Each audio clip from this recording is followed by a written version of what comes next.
By the way, our foreign We are the policy gaming lines booth. of or not and What I Eddie interrupt said. the opening. I haven't a clue. We I had an think this is opening. the perfect time. We're the Awkward Moments podcast. Oops. Introduce yourselves. Nope. Yes. Alright, fine. I'm Eddie. What was that? I need to get background music. No, you don't. Yes. Get Muzak, the one that plays in the elevators. Fine, we're just gonna have somebody just. Alright, script. We're doing a quartet, and it's gonna be all of us just doing random do do do do do do do do do do do, and we're just gonna fuse it together, and then whoosh, background music. We could Copyright the gaming booth. also get a dead badger and play it like a harpsichord. Ooh, I got the Anarchist Cookbook inside of Binding of Isaac. That's awesome. I told you to stop playing that game. Ah. I'm terrible. Anyway, time for gaming funness. Based on leaked screenshots, we have gotten a confirmation, though apparently not an official confirmation, that we're going to be seeing Assassin's Creed 4 by about this time next year. Nuh-uh. It's actually coming out holiday 2013 in October. From what I I've saw seen. the set for April or before April 2014, so I'm going with that. I saw October of 2013, so we'll find out Monday. Exactly. Officially. Yeah. But yeah, we're. But no matter what, even if it is in October, that's still before this time next year. Exactly. Ha ha ha. But the game is going to be heavily pirate themed, with your main assassin being Edward Kenway, the grandfather of Connor from Assassin's Creed 3. And apparently there's also going to be 60 minutes of gameplay exclusive to PlayStation consoles, which is mildly irritating. What? Okay, that frustrates me because I intend to get it on either PC or Xbox because I don't intend to own a PlayStation anytime soon. Because I bet you anything this is going to be, if they're talking about PlayStation, they're talking about PlayStation 4, which is going to be too expensive at release for me to get. Well, they said they were launching on PS3 and Xbox 360, so I'm going to assume it's going to be one of those. It's going to be cross. Yeah. Okay. Yeah. Yeah, it seems to be interesting though. From the screenshots we've noticed, I have not seen any hats. I have not seen peg legs or parrots. So I do not. I question the credentials of this assassin as being pirate enough for my taste. All I care is Assassin's Creed. All I care about is Assassin's Creed and pirates. This game's going to be awesome. Yeah, I would like customization on the amount of pirate. I want him to have a big hat, 2 eye patches, 2 peg legs, 2 hooks, 4 parrots, 2 on each shoulder. They're going to help him move around by flying in places. I will call him the Swashbuckler because he buckles swashes. And how is he going to kill his targets? Echolocation? The parrots know all. The parrots are the assassins. The parrots are actually Desmond's ancestors. Yeah, it's going to take place in 1715 Caribbean islands. Interesting idea. I'm wondering how they're going to handle the typical parkour of the Assassin's Creed series in ships. Like, I can see a few ways of them doing it, but it seems like it'd be more of a game based on the stealth mechanics, which were obviously existent in the past Assassin's Creed games, but the free running was much more emphasized than stealth was. So I think it's an interesting idea, definitely. And if anything, it allows for a ninja pirate to be in a game. Which is 2 kinds of awesome. Especially Throw To an complete assassin to 3 the cost. big thing for gamers, now all he has to do is be a monkey and a zombie, a ninja pirate zombie monkey. Assassin.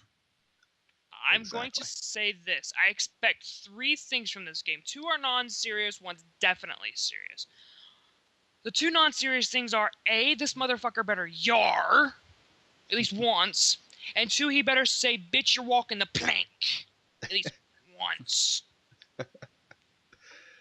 Now to my serious part, since this is going to be quote-unquote Assassin's Creed 4, and this is taking part before the events of Connor from the last game, I expect to see our old and our old protagonist, Desmond, showing back up. Because I've got a theory, but I can't say anything because someone hasn't been able to play it just yet. I think he's referring to everyone in this call. No, I've played it. No. Oh, okay. So he's I've referring played to it and half of beaten this it call. Okay. completely. She's played it and beaten it completely. You've seen the ending, I have. and I'm only glaring at the one who hasn't played it yet. I know, I want to. I would say kick him from the call for about 5 minutes so I can at least get this little rant out, but We are the ranting podcast. Anyway, time for the kicking of the dead horses, because these next 3 topics we've already covered in the past and are going to be recovering for the joy of all. First of all, the beloved EA and their announcement that all of their games are going to include microtransactions from now on. Um, I'm starting to think that our anger that we've just had over this topic in the past is a vocal minority, because we get on EA for a lot of things, for being evil, for being scumbags, but can't really ever claim that they're stupid, because EA is all about making money, and you never really see them lose money. You see them make stupid decisions, but they always come out on top. And I'm starting to believe they have metrics that say, sure, microtransactions all the way, because they came out, they did the Dead Space thing. The Dead Space thing was panned, it was a stupid idea, but the game still sold a shit ton of copies. And I think that's what they're banking on, is they can get away with this, they'll piss people off, but those people will still buy the game. That's annoying, but I think it's the reality we're going to have to deal with. Because if you think about it, the success of the microtransactions here, and they said this, are dependent on the success of the games. Like Dead Space 3, they made a lot of money off of the Dead Space 3 microtransactions simply because they sold a lot of copies of the game. A certain majority, or a certain amount of people, normally I assume 10%, are going to partake in the microtransactions. My only problem with some of these microtransactions, with anybody adding into them, is that some of them end up turning into scams, because there's some games that you can do a microtransaction and then you're allowed to trade. Like, for example, I believe it was FIFA 12 or FIFA 11. You could trade players that you had purchased to people on your friends list. So there was a scammer going around for a while where someone would steal your account, buy a ton of FIFA 12 or FIFA 11 players, and then trade them to their personal account, not change any information on yours, so you'd still have access to it and never know until the bill showed up. Mm-hmm. I think this was mostly when people had their credit card information attached to their Xbox Live account. It was Xbox and PlayStation. It was across the board that it was an issue. Mm-hmm. Okay. That's probably the big idea of just not tying credit card information to the account, because I know a lot of services do that, where you can put your credit card information in, but as soon as the payment goes through, they purge it from the system, so it stuff like that can't happen. But yeah, that's our EA thing. It makes me uncomfortable because I It's think the thing that okay, when you automatically announce that there's microtransactions in order to do certain things in a game, it makes me feel like I'm not getting the full experience of a game because I'm going to have to pay for it. And it's like, okay, if I'm buying this on release day, that means after tax in my state, I am paying 65.15 for a game, which means that now I have to pay an additional few dollars for all these additional things in order to get the full experience in my mind because I don't have, this map pack or I don't have this. Like the moment that they announce it right from the get-go. Now, this also kind of applies with season passes. Season passes I don't feel as bad about because it's like, for example, like I don't like the ones that came with Halo or Call of Duty because it's like, oh, we've announced these and they're not going to expand on the story at all. They're going to expand the multiplayer and there's going to be a shit ton of maps and a shit ton of guns and all this other crap. If you get the season pass, though, you have a bunch of extras. And it's like, okay, well, it's going to be for multiplayer. I'm not a big multiplayer person. If it had more stuff for the actual game, I would buy into it. That's why I'm buying the one for BioShock. BioShock announced one that's going to have $30 worth of content for $20. So you're basically, I'm assuming there's going to be 3 DLC packs and you get one for free, which is why I see that as actually being a worthwhile deal because you're getting that discount if you buy the season pass. But if it was all microtransactions in order to get all these things, where it's like, oh, you could buy like these few levels or these few maps or just one map, I'm gonna have but to you're not cut you going to get there everything.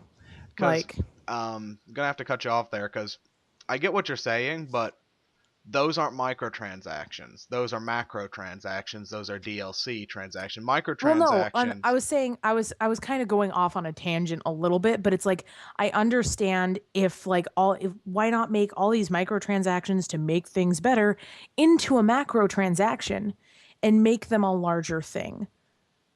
Like, The idea is because it's all about that micro. It's all the ability to pop in and like say you're let's bring up Dead Space 3. I don't know what their pricing model is, but say you want to make your gun and but you've got say 25 minutes left of play before you have to go to work. It would be pretty tempting to just pay them $1, get enough scrap you need to upgrade your gun, then go off to work. That's the whole appeal of microtransactions is it doesn't feel like a large it adds up in the long term, but each individual transaction doesn't feel like a large investment. I think I'm just a video game purist, so to speak, and if I want to do upgrades and whatnot, I really want to do it by earning them and finding them on my own. Totally. uh, like I can understand the microtransactions in multiplayer because a lot of multiplayer grinding and stuff is too much. They require you to put way too much time into the game. But in single player, if you can pay to upgrade your gun or whatever, you're just cheapening your own experience because you could, if it's set up so like from with microtransactions in mind, then they're bringing the grind into the single player in the first point, and then if you take part in the single player or in the microtransactions, you are taking the time you could be putting into enjoying your game and cutting it. And I don't understand why you'd want to do that. It's the same thing I have against pre-order bonuses that make the game easier. Why? Yeah, I Speaking get. of why, Wait. Before we go on to that, I just only have one more thing I want to throw in hmm because the quote that really burnt my ass when I actually read this was that, and you can correct me because I'll probably get it wrong. The fact that they said that it takes these microtransactions for the game to be profitable. Yes, is that what you said? I think I saw that quote as well, and it depends on the game. Um, if like say Dead Space 3, that was going to be profitable either way. The Yeah. microtransactions are just them double dipping in the pie. Whereas another game, like especially a new IP, is not going to be guaranteed to success, and it might not make back the money. Because games nowadays take millions, if not hundreds of millions of dollars to make. So you have to sell at a $60 price point. You have to sell millions of copies of the game to make your money back. Yeah, if your name's like Grand Theft Auto, Call of Duty, Halo, Madden, games like that, you're making that money back, and you don't need the microtransactions to be profitable, EA. But a game like, I'm gonna throw this one out there because it's my dark horse game of the year from last year, Dishonored. That game, I know it doesn't, but if it had microtransactions within the game, I last I saw, at least sold over 1 million copies. It's not a AAA title. It was one of those titles that kind of sort of snuck out. No, that was a AAA title in terms of scope. Now, whether or not it sold enough to make the money back, I'm not sure. I haven't played it, so I'm not sure if it would have even been able to benefit from microtransactions. It didn't look like it could have, but I could see them doing something with it, possibly. Not, I have no experience with it. Yeah, moving on to Diablo 3. Speaking of, this is big on the greed scale because the whole we talked about this in the past. It's the thing on the online or the auction house they did that really got in people. This is going to come out for PS3, though they haven't announced a release date. And this, where it started to annoy people is when it came out on PC, we talked about its always online DRM, where they said that we're making it so that this is a feature of the game. This is not just a DRM. This is a feature to help your experience, and it didn't really help your experience at all. It just meant that in single player you ended up lagging like hell from time to time, and you could get booted off if you idled too long in your single player game. Um, and the PS3 version is not going to have this online mode or this always on online mode. There will be an offline mode to play, which kind of takes that idea that it was a feature to make the game better and breaks it over your knee. Because if it's a feature, why not have it in the PS3 version? Yeah. And it's just a lot of this is really annoying people. Like, people were surprised this didn't come out for consoles because of its oversimplified design. People, rightfully so, it seems now, claimed that this game seems like it was designed with a controller in mind. And, well, we're seeing. And the big one is also there's not going to be any cross-platform. If you're going to oversimplify the game this much for PC users as well as console users, why just not let them intermix? Cross-platform can be fun, and this is a game where you're not going to have there's not really a PvP element to it, so you're not exactly going to be giving one player a advantage over another based on their platform. So Blizzard, I'm glad you're still our whipping boy in 2013. That's all I can really say. Two things on that. A, the cross-platform play. I don't believe that they would probably do cross-platform play because maybe the coding would be too difficult, and plus you would have PC fanboys waving their dick around going PC's better than PS3, and then you would have PS3 fanboys waving their dick around going, well, yeah, well, PS3 is better than PC on a constant basis, fighting rah, rah, rah, rah, rah. And the whole, how you were talking about the auction house not being a part of the actual game for the PS3, that will more than likely come at a later date as DLC. So you get to pay to get that little option in there. But Yay! And Also, Paid sarcasm. for auction house. I don't think that would go over well. Has any other decision that they've made with Diablo 3 gone over very well?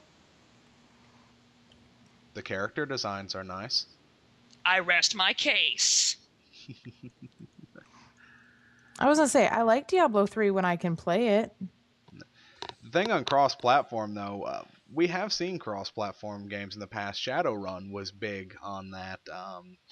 Yeah, it came out for PC and 360, and the cross-platform play was actually pretty good, well balanced to cater for the needs of the two communities. Bubba, you're typing. Why you type when you can talk? Oh, this is something else. Oh, okay. Not much to say there, I guess. It just Blizzard, get your shit together. This is not a good idea, because I understand that it's seems like a good idea to appease console players, and sure, I'm not saying you shouldn't, but don't forget that you own World of Warcraft. That's your bread and butter. You do computer games. Do not piss off the bread and butter.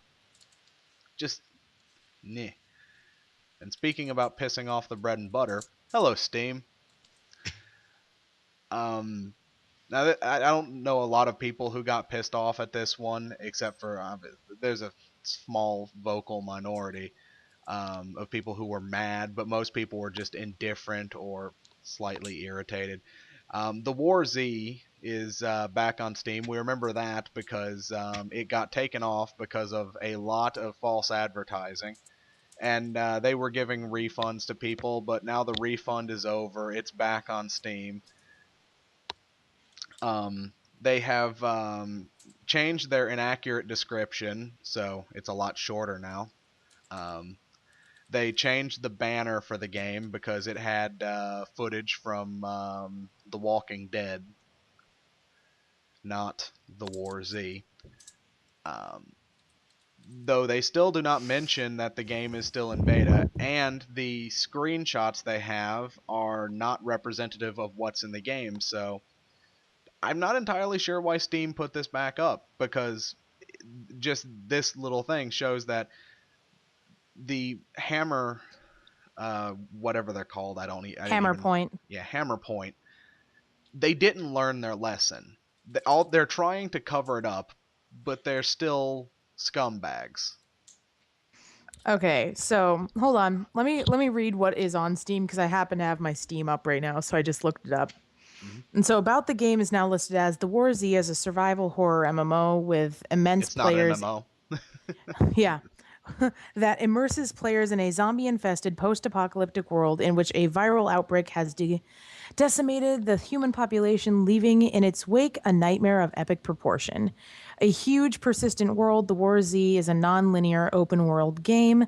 Explore, scavenge, kill, and survive. You are one of the few survivors and must navigate the desolate countryside, exploring cities and scavenging for items.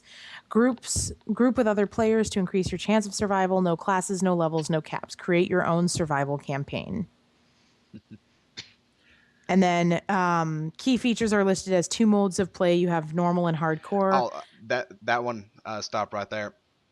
They say there's 2 modes of play, and there are, but there are no differences between normal and hardcore mode. That's a fun Interesting. one. Yeah. There's no difficulty changes. There's you don't get any bonuses for playing on either mode. And then let's see. Combination of first person and third person perspective, a meld of PvE and PvP, safe settlements where players can access their global inventory, create your own clans, a reputation system, choose to become a lawman or a bandit, leave messages for friends in the in-game world with a time capsule, immersive environment with unique and spine-chilling sound effects, and a huge variation of melee and firearm weapons.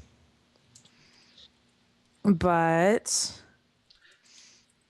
looking at these photos that they have, like, on the page, they really aren't impressive, I guess is the nice way to put it.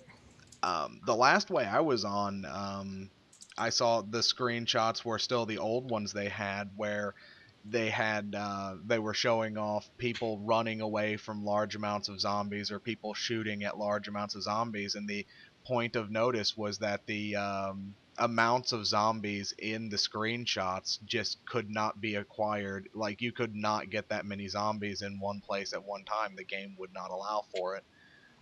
Yeah, I see that there's one that where it's a guy with a sniper rifle overlooking a street, and there's like 30 zombies that are dead on the ground that he's killed. Hmm. Yeah, it's like that kind of thing And then won't happen in the game. I see the ones that are you're running away from, and there's like a huge horde of zombies, and then a bunch that are right there, like up against whatever you're hiding in. Yeah. Yeah, And I from know that gameplay this isn't footage, I true think because the I've most. seen people that are playing this already on Twitch, and they really like it took him forever to even run into one zombie. Mhm. Like, what's it in crowded or areas where you'd expect to see crowding? You'd get like 10 zombies based on footage I've seen, which is still formidable. It's just not the huge hordes that the screenshots promise you. So ultimately, this game is still rife with False uh, advertisement. exactly false advertising. So the reason they got taken down is still there, and I think this kind of proves a point that Hammerpoint can't really be trusted, because they're going to say and show whatever they need to sell their game, even if the game isn't worth buying. Also, Bubba, you've been awfully quiet tonight. Where are you? Here, thinking. Yeah, this has been a slow week. Uh, Small point of they did mention the fact that the PS4 hasn't been shown yet. The guy they interviewed said that he hadn't even seen the thing, but like the final design. But he made the point of it's more important to know the specifications of the system than to see it, which, while being true, if we haven't seen it yet, I think Felicity said that um, you need to see the console to know that the release date is actually there and is not a pipe dream. Yeah. I had mentioned that in our last podcast when we were talking about the PS4. It's like they didn't show the actual console. So it's like, how do we know it's actually going to come out? Because I don't care what anyone says, there have been delays with consoles before. We've seen them with the Wii, we've seen them with other Nintendo consoles. I believe at one point the Xbox was pushed back. I know that the Kinect itself was pushed back at one point. Like, it does happen. What, delays? Yeah. Yeah, that does. You hope for the best, that means that it's going to be better, but sometimes the game disappoints and the console disappoints. Hopefully that's not the case. You know, the PlayStation 4, hopefully it's just that they're trying to figure out what they want it to look like. But I wouldn't really be annoyed if it got pushed back, because the specs are looking good. If anything, a pushback on it could mean it could be even better. This is true. But I actually hope, and I'm going to have, if any PlayStation fanboys are listening to this right now, just plug your ears for like 2 seconds. I hope they push it back. It might be smart to do it in the long run, because if you Exactly. if by E3, which is of course in June, if you don't have at least something to where you can go out there and go, hey guys, here's the console, you're gonna have to stop and you're gonna go, we might want to push this back so we don't do what Nintendo did with the Wii U and kind of sort of trip and fall out of the gates. that's another possibility, is they might want to be waiting to show it till at E3, because like we've said in the past, we don't think E3 is all that, but they still do. Well, And you said that E3 was all that, and not said that E3 was not all that. That's you. Yeah. So maybe that's it. Maybe they just want it to be out at E3. Who knows? Um, that has been us. If you like the video, make sure to like, subscribe, hit up these people's channels. They'll be in the under thingy. We're on Twitter. We're on Google Plus. No, we're not. We're on Facebook. Maybe. I don't know. We are on places. We are on fire, people. Take us out, Eddie. No, seriously, we're on fire. Ah! Ah! Ah! Never mind, I'm not doing anything.